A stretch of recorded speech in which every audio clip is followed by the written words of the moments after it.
Welcome to the inaugural episode of Between Two Psychs. I'm here today with Myself, Michael Lane. And I'm Adam McCartney. We're your hosts for this show, and in the show we'll be going through all things educational psychology.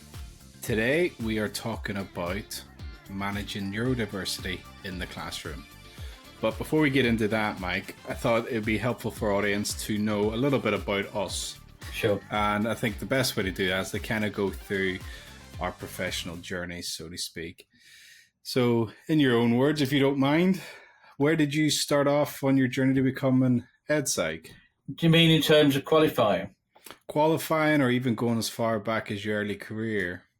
Well, I went to University of Birmingham and did my education psychology training there.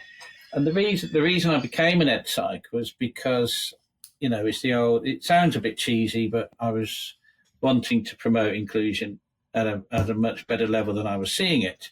And, you know, one of the things that I've always experienced in my life, I don't know about your life, Adam, but certainly in my life, is I have experienced exclusion because of disability. Yeah. So essentially what drove me into being an ed psych was using psychology to increase inclusion for young people so they weren't experiencing the exclusion that I'd been experiencing. Yeah. And that would be it in a nutshell in terms of why I became an ed psych. It was literally to promote inclusion in mainstream society. Yeah. I mean, it wasn't that long ago where inclusion was plastered on every classroom up and down the country and every government policy. So it would have been the perfect time to hit that profession, wouldn't it? It was. I mean, you'd like to think that inclusion is something that's in place, but even now in 2025, you know, at my tender age, I'm still having to fight for inclusion for myself, but also for other people. But the nature of inclusion led me then into what we're talking about today. So I have a real passion for children and young people with autism. When I was a senior, I had responsibility for overseeing the delivery of autism across a local authority and absolutely loved it. You know, the work that we did together, I say we as in the team of ed sites, but also the schools across the local authority, was brilliant. You know, the organisations that I worked with outside the local authority to help with that were great. So I'm sure that will all come up today. Mm-hmm. So yeah, that's why I'm here, Adam. So what about yourself? What brought you into being an ed psych? Well, I was one of the fortunate ones in my peer group going through school. I always knew I wanted to be a psychologist. I was always fascinated with human behavior.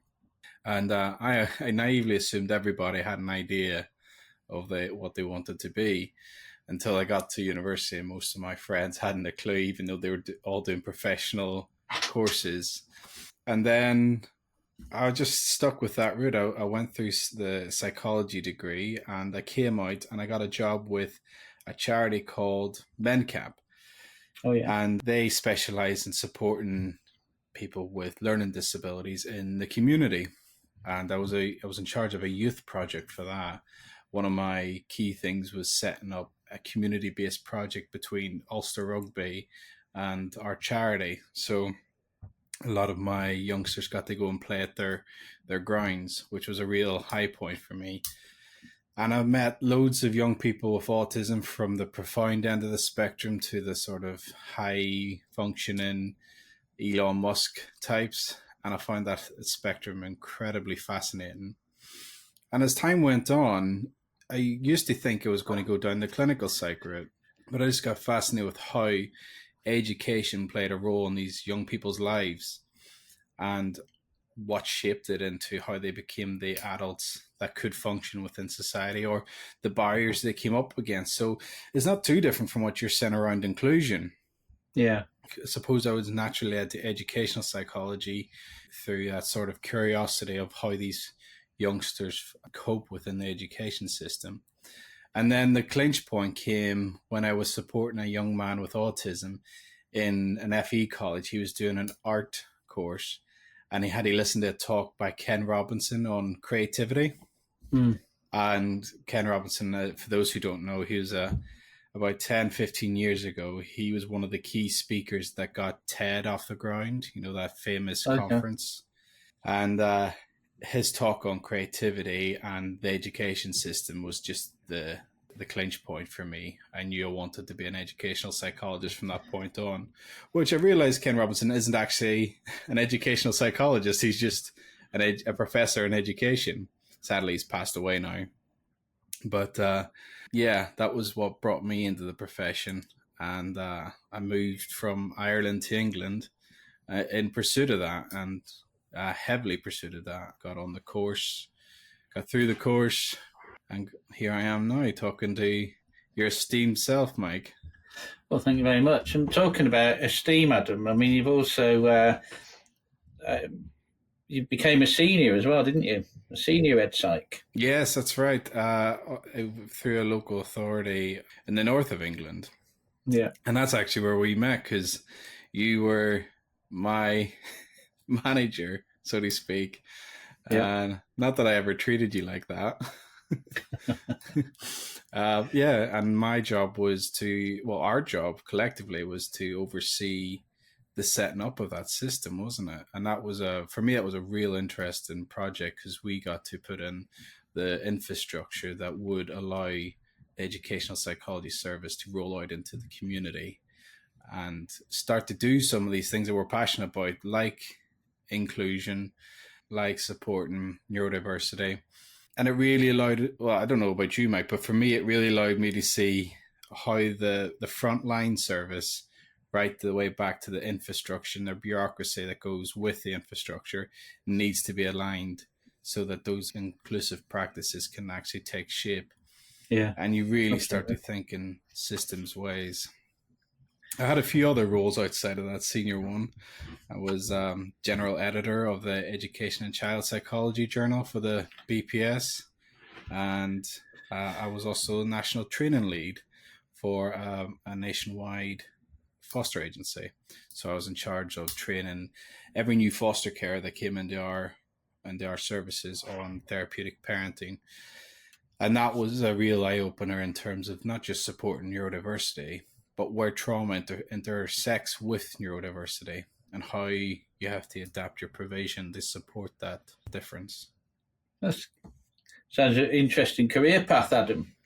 Yeah, anything that's interesting, I tend to go after it. Yeah, that's not a bad philosophy in life, is it? Yeah. So today we've been sent in a question from one of my associates who is interested in learning more about neurodiversity, but very specifically on how to support neurodiversity in the classroom. And we've obviously had major roles in supporting teachers through the years and how to make classrooms more inclusive for those who are neurodiverse. Is there anything that you think we should start as a launching off point, Mike? So the question was, just read the question out again, Adam. So, in what ways can we support autism slash neurodiversity in the classroom? So I think one of the things we should think about is the types of challenge that might arise for class teachers, or think about how to identify autism. I guess looking at the challenges, because that is often why ed psychs are called into school in the first place. You know, the Yeah, schools put a lot of things in place and they're not seeing the impact that they want to see. yeah, So we get invited to come and sit at the table. So should we do that? Should we start with yeah, these? Yeah, okay. So challenge wise, the sorts of things that teachers will say to me would be the child isn't engaging socially with other children in the classroom or the playground, can't work in a group, gets distracted by a lot of the sensory information, struggle to kind of make links across the curriculum, you know, where you might learn, I don't know, for example, you might learn to write in one subject that you have to apply to a different subject. mm-hmm. And then you get to more extreme sides. So it could be screaming and shrieking and shouting, children going under the table and not coming out, children not using language. So any others that you kind of aware of, Adam? Yeah, absolutely. All those ones that you mentioned. And when it comes to neurodiversity in particular, I come across everything that you said, particularly around those friendships. But the one that also comes in is that difficulty of managing transitions during the day, Yeah. needing that predictability, and almost putting adults in roles that they've assigned them rather than what the adult's role actually is. So I suppose that would come under the child's worldview, wouldn't it? Yeah, it would do, and I think that's a really important point because the transitions, is for the benefit of the listeners, not just moving subject to subject or activity to activity. It's coming from the home place into the school. It's going from the main school into the classroom. It's going from classroom out to playground, playground back into classroom, and so forth. So yeah, that's a really important one to flag up, Adam. Yeah. And when I think about supporting these young people with neurodiversity, I always try to think in terms of the developmental journey for children. And although you each of your skill sets develop in tandem, you depending on what age you are, you will lean more on one type of development over others. So for example, when you're born, your sensory development is priority number one. You're trying to understand what environment you're in, how to make sense of it, and then you'll start to navigate through it. So if you want, that's your 1 to 2 years of life. And then you move into your language development, and then that moves into your emotional development, but they overlap heavily. Yeah. And when I work with children with autism, I always try to think, well, which of these journeys was not smooth for them? Yeah. Often, like you said, the environmental factors can play a role, not being able to filter out sounds, or the environment's just overwhelming for them. And I wonder how much of their sensory journey was impacted. And for me, that sensory integration part of growing up is really important. Getting a rich input of different senses or different types of sensory movement, different sensory input, and having those talk to each other to make sense of which things in the environment do I need to pay attention to and which do I not. Now, there's 101 different reasons why that might not be successful for every child. And trying to unpick that for children can be really tricky, especially if you haven't had additional training in that area. Many teachers might not have had the opportunity to speak with a specialist teacher or even had the chance to go on CPD around autism. So they might not, that question might not come up for them. They might just notice sensory differences or sensitivities. Yeah, absolutely. Spot on, Adam. And, when you think about classroom practice and as a teacher, why do you think predictability and routine are so important in the classroom for a child? For me, routines and predictability are the foundations by which safety comes, regardless of your attachment style or anything like that. When you know what's coming next, it reduces that cognitive load. So, for example, one of the things I do with some young kids with autism just to make them feel safe is I'll show them a deck of cards, but they'll be in order. And I'll show them, say it's the clubs, the ace of clubs, the two of clubs, the three of clubs. And I say, what's next? And then they say the four of clubs. And they're right. And just by knowing the sequence of events, they feel safer and they're more likely to give an answer. So when I'm supporting teachers in this regard, it's like, is your classroom routine consistent enough? Or is it a case of that there's an element of chaos that this child might not appreciate? It might not be chaos to those who are defined as neurotypical, but it might be to that child. I think that's really important. And if I'm not mistaken, Adam, you're talking about the old-fashioned statement called preparedness for learning. And, in order to engage with you in your example or a teacher's teaching input, we have to have the child at some kind of consistent emotional stability. And that's basically what your trick with the cards did. It settled the child into thinking, okay, I know what's coming now. Because I know what's coming, I can start to, settle and engage with what you're talking about. Mm-hmm. Whereas if you hadn't done that type of exercise or something similar to settle the child, the chances of you having a productive conversation with that child would have or could have been affected. How might we use that in the classroom? How might a teacher use predictability, for example, in the classrooms to settle the child down and get them ready to learn? Yeah, it's a tricky one because I've never done the same thing twice, but I always lean on the principle of rituals. Yeah. So if you think about, Rafa Nadal always comes to mind when I think about this or talk about this, is because he was known for, before he takes his service or joins a game, he will do a particular set of routines, ritualistic behaviors around which water bottle does he drink from, how he eats his banana, and the order in which he puts them back in the grinder in his bag. And what that's doing for him is he's going through a sequence of events that regulates his nervous system. And we can do that as a class too, whereby the teacher introduces a specific set of events in order before a learning task. So say that they're going to go into their phonics groups. He or she may use a tambourine to get their attention. They may even use a song to calm everybody down, a song that everybody knows, or they may do some sort of grounding activity whereby, whether that's a form of mindful coloring or something that just gets everybody in the mood that they know what's coming next. So whatever that ritual looks like, it doesn't have to be heavy duty. It doesn't have to be super creative. It just has to be consistent and, well, obviously not overwhelming for the child's sensory needs. What about you? Have you ever come across that? Absolutely. I'm thinking the sort of things that teachers use to give that child a sense of predictability would be visual timetables, now and next boards. Mm-hmm. Like you say, a list of things that they're going to go through in that particular lesson. But all of it is contributing towards the child thinking, okay, I know what's going to happen now and I know what's coming next. Yeah. You're reading from the textbook there, aren't you, of good practice?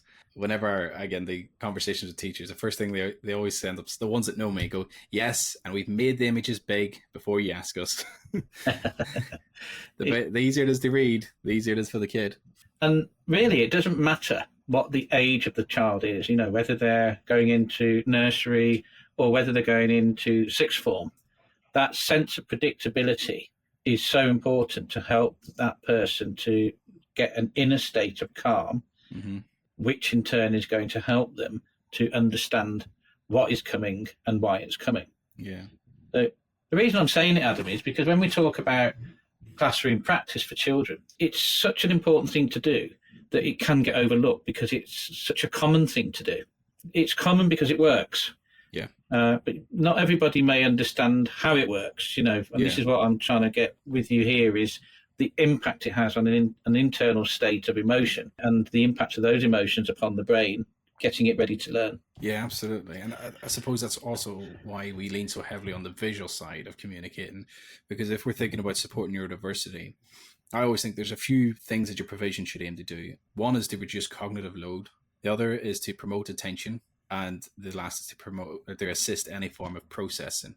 And when you give information verbally, you may assimilate all of it in the first go, if you're lucky, or you may get a few words, get the key words, but you might have missed a key word that's turned a sentence meaning one way or the other. Whereas if you have a visual presented in front of you all times, you can refer to that yourself and you get used to having it there as an aid. And I think we're guilty in education of always coming up with something creative and innovative to solve the solution of inclusion. And we forget the best practice parts. And visual communication is good practice. And using them as tools, not just things on the wall or on the desk. The visual timetable, I encourage teachers to use that as a tool.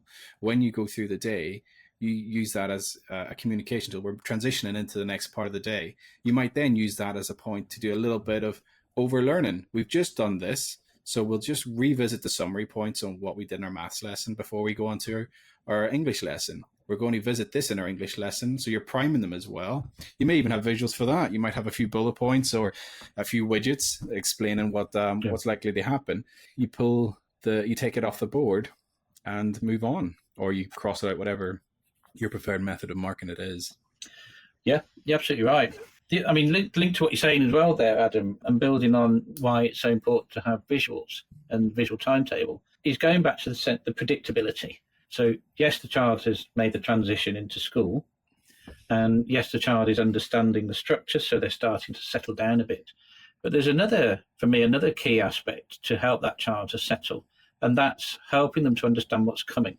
Mm-hmm. One of the strategies I've come across that helps with this is the use of social stories. Yeah. Because social stories, the whole design of them is to help the child to understand what to expect and what to do in that context. Just wondering, Adam, if you have any experience of the social stories. I'm sure you have, and how you feel that might help staff when they're working with young children in the classroom with ND, neurodiversity. Yeah, a big fan of social stories, and to the same extent, comic strip conversations. I use them a lot for those children who struggle with conflict resolution. But you're absolutely right. That social story side is great for understanding what is to come next. If they can understand that story and hold that narrative in their head, it begins to become a part of their internal working model. So if they know that when the teacher stops delivering the lesson and gives an instruction, you're likely to move on to some form of independent learning. If that's learned through a social story over time, so they said 5 minutes every day, they go over that social story, that child's internal working model starts to shift and they become more independent than as a learner. And social stories are great in that regard because it's the visual communication. You can usually put it into a book form, can't you? Yeah. And it's just something that they can own as well. So they can take it with them, or they can bring it to someone if they don't understand it, or that say it's a teaching assistant, they can separate out that time so that they can go through it every day, and it becomes ritualistic for them. So even by just going through that social story becomes part of their routine and primes them for a certain set of behaviors. It really does. And, one of the things that happens in school as you get older is that you change year groups, so you change teachers.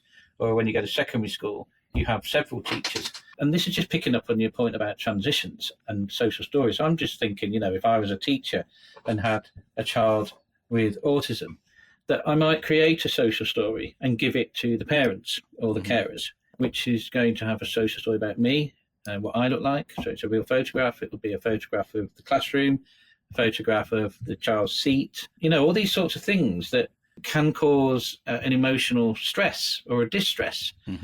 By simply using this type of strategy, you're enhancing that child's sense of calm as they approach your classroom. So you've no longer necessarily got a child that's displaying challenges in their behavior. They're coming in, understanding the predictability, understanding the routine, understanding what they're going to see and why they're seeing it. If there's anything else that we could consider, we talked about visual timetable now and next and social stories and so on. Is there anything else that's quite straightforward like that? Obviously, we've tried to talk about strategies that any classroom can use, primary or secondary. But obviously, within a secondary setting, the classrooms are more transient. You move, say, every hour, or some schools every half an hour. And wonder if it's worthwhile talking about, as you move into the teenage years, with the label of neurodiversity, the importance of understanding the identity, your identity, that goes with that.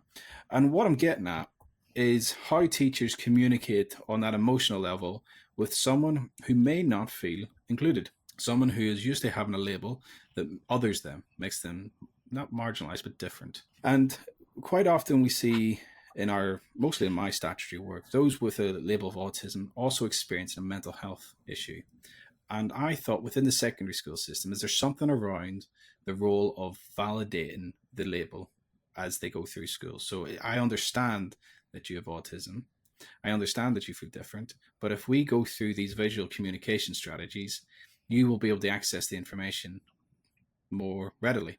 And how to build that relationship essentially is what I'm getting at. How to build a relationship between teacher and student so that the feeling of difference is negated and that child can begin to belong. And I always come back to validating perspective.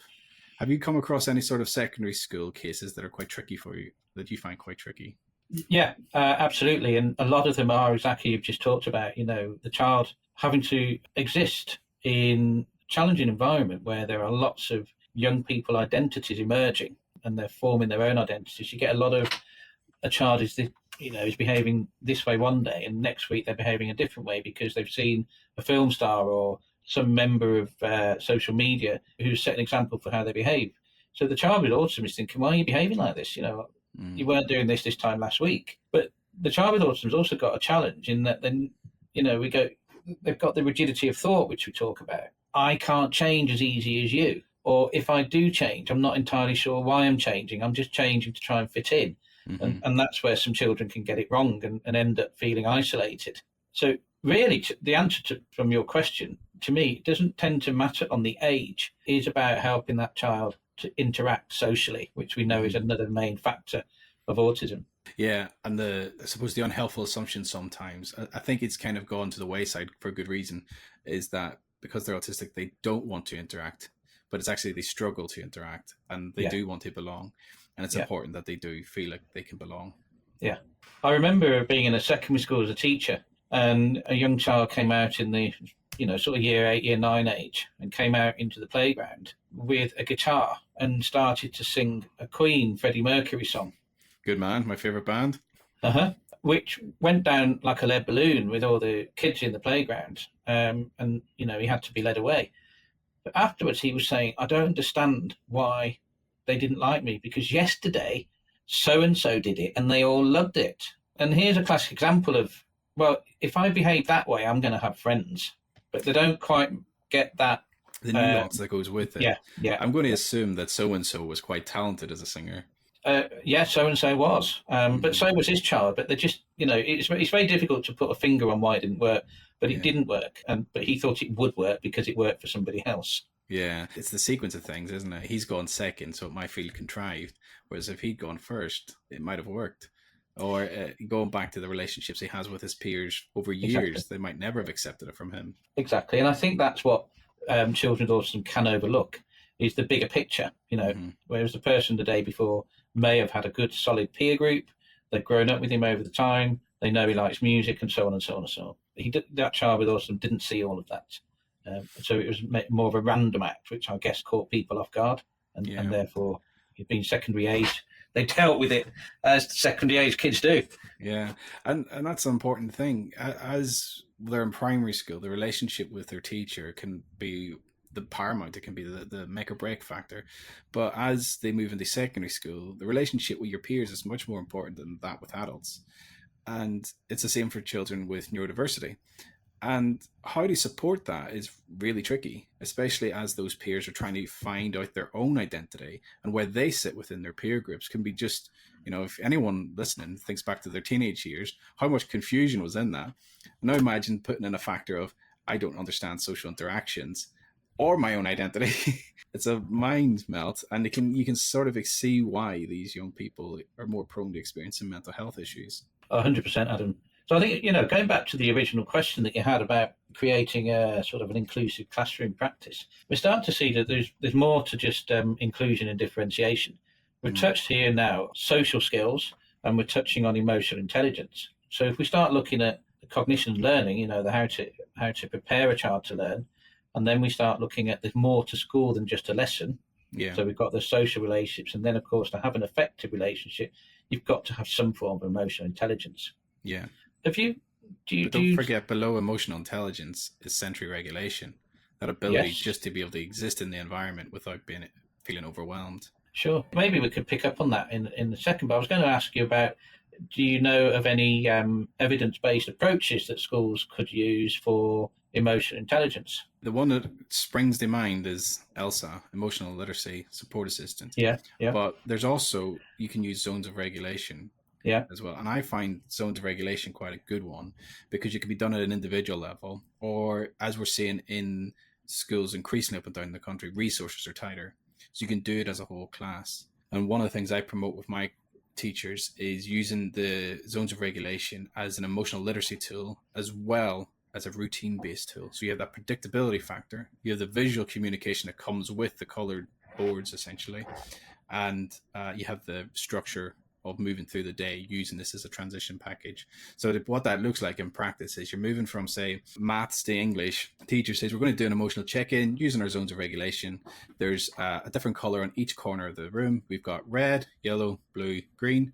On each board, you'll see strategies that are suggestions. So green, I quite often put in quiet reading or discussion groups. For blue, it might be something more grounding. Yellow, it might be something more sensory regulating. So it might be fiddle toys, things like that. The number of conversations I've had about with, won't they just throw them? Eventually, they all will get bored of throwing them. And then red being contained by the teacher. And the teacher's role is to act as that overarching emotional regulator for the whole class. So the whole class starts to see the teacher as someone who can be trusted, someone who sets the agenda, someone who will have our back eventually. And even if I am struggling, there will be another transition point at which point I can go and discuss this with the teacher.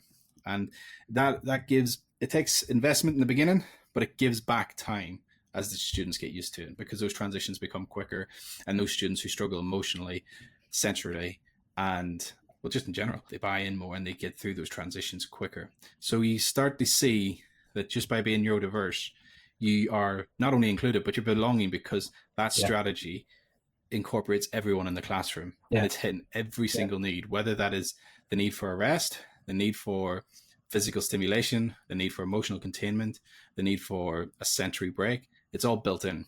Yeah, that's great, that Adam. And it's stuff that is accessible to class teachers. Not every school has ELSA, which is commonly known as an emotional literacy support system.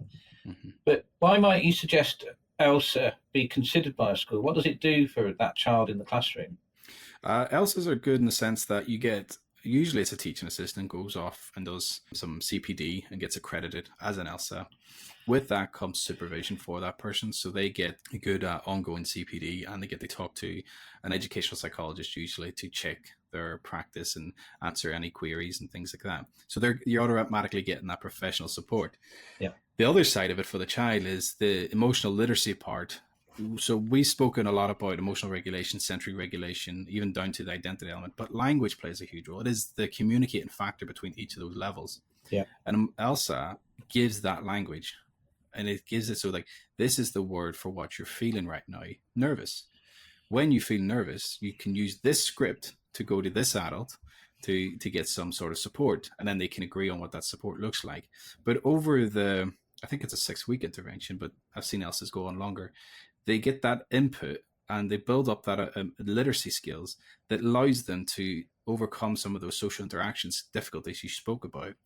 So in a nutshell, it builds on their linguistic capabilities to regulate, co-regulate, and then that leads to self-regulation down the line. You know, it is a very good evidence-based approach. If the school have access to that, it's advisable for the teacher, you know, the class teacher we're talking about, to be in communication with the SENCO about children in the classroom accessing the ELSA. But it's interesting you mentioned the language, because that was the other thing that we suggested to be considered is the social skills. We've looked at the cognition and learning and the predictability and why that's important.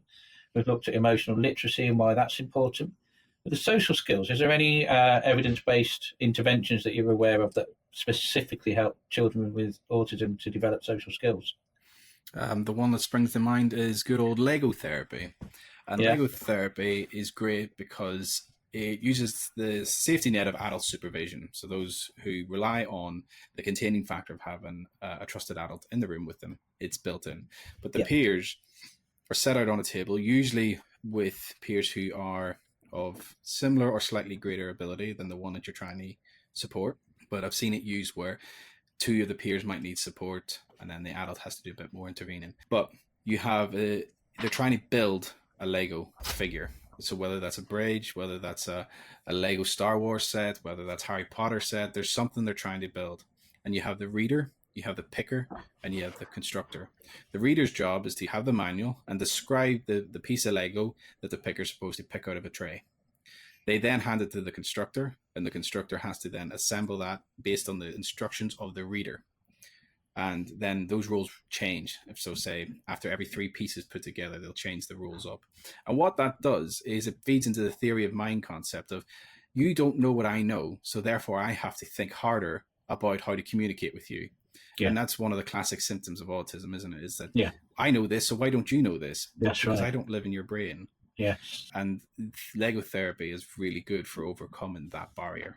Yeah, it is. And it helps people to understand the benefits of communicating clearly, which, of course, we're talking about here is social skills. So one of the benefits for that child in the classroom of your colleague would be that they now are getting skilled up and confident in being able to approach other peers.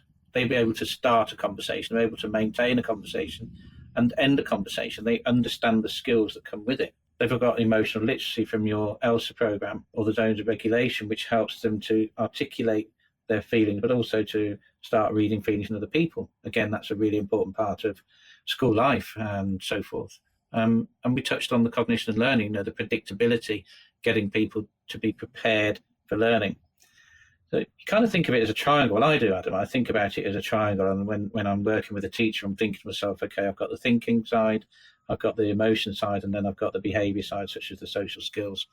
And it gives me a very simple framework. It might not solve every single referral, but it's a good basis that I start from. What do you think about that sort of triangle being considered by staff?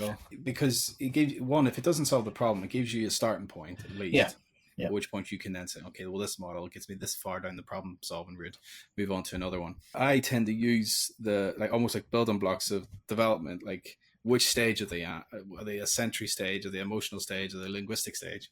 But I feel like as long as you have a model that is based in sort of psychodevelopmental evidence, you can't really go that far wrong, because somebody has put a lot of thought and effort into that model, and it's probably got some efficacy into it. So as long as you can do that, you should be all right. I think so. And we're talking about here a good, solid classroom awareness and classroom practices. But the thing also is that, like I've just said, it won't always work. We don't want people to feel alone, because there are teams out there that will support the classroom teacher, and there are services such as ourselves that the Senko or the head teacher would call in. So maybe that's another podcast, but for now, it's giving the basic solid practice. Yeah, we've given a good introduction to what can happen inside the classroom. Suppose that, like you said, the next bit is what do those services look like outside the classroom that might give you that more individualized, bespoke support? Yeah, absolutely. For this first episode, I feel like we've covered a lot of ground. Yeah. And is there any closing remarks you want to give on that, or do you want to sell your website, so to speak? Well, no, there isn't a closing remark, but I think, for anyone listening to this isn't the final podcast connected to autism. We do have an idea in mind that we're going to be moving into leadership in a school around autism. And then we were considering doing a podcast that school staff could use to guide and advise parents whose children have autism. So this is the first of three, I would imagine, Adam. Is that correct? Yeah, absolutely. That's correct. And if anybody has any questions that they would like Mike and I to address, please leave them in the comments, or, go on one of our websites and leave your message there. You can get me on dradamccartney.com, and Mike, I believe yours is Ridgeway? ridgwaypsychology.co.uk. Yeah, so either one of those websites, and you can leave us a question. And we would love to hear from you. We'd love to hear about what sort of problems you're coming up against. What is the real world issues faced within classrooms that need addressed? And perhaps some people might like to join us here, Adam, and we could have a live conversation about a real life challenge in the classroom. Yeah, we'll start drawing up a list, will we, Mike? So shall do. All right. Thanks, Adam. That was great. Lovely speaking with you, Mike. Cheers. And you, Adam. Bye. Take care. Bye-bye. Thank you for listening to Between Two Psychs with myself, Michael Lane, and Adam McCartney. For further information, you can get us on our website at dradamccartney.com for myself and ridgwaypsychology.co.uk for Mike.